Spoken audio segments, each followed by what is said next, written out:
Mastering Sentence Equivalence on the GRE. Hey learners!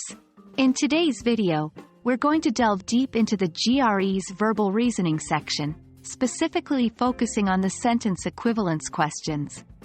By the end of this video, you'll be equipped with strategies and tips to tackle these questions confidently. Let's get started.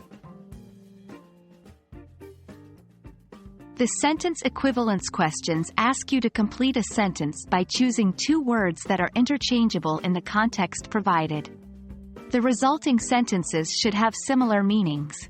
This section is designed to test your vocabulary and your ability to understand the nuances in sentence structures. For example, despite her cheerful demeanor, Jenny often felt blank. The answer choices might include joyful, melancholic, upbeat, sorrowful, elated, and indifferent. In this case, melancholic and sorrowful would produce sentences with similar meanings.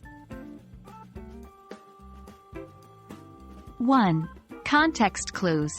Always look for clues in the sentence. Words like despite, however, and although can signal contrasts. 2. Process of elimination. If you're unsure about the exact meaning of a word, try eliminating choices that you know are wrong. 3. Synonyms aren't always obvious. Remember, you're looking for words that make the sentence have a similar meaning, not necessarily synonyms in every context.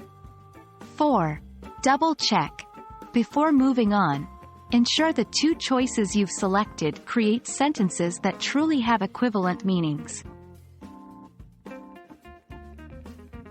1. Over-reliance on vocabulary. Knowing the meaning of a word is great, but always ensure it fits in the context of the sentence. 2. Getting tricked by trap choices. Some answer choices might seem correct because they are synonyms of each other, but they may not fit the context of the sentence. 3. Overthinking.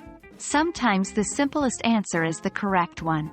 Don't overcomplicate the sentence. Sentence equivalence questions can initially seem challenging due to the nuanced nature of language, but with practice and the strategies we've discussed, you'll be well on your way to mastering this section of the GRE. Remember to practice regularly and pay attention to context. We hope this video has been helpful, and we wish you all the best in your GRE preparation.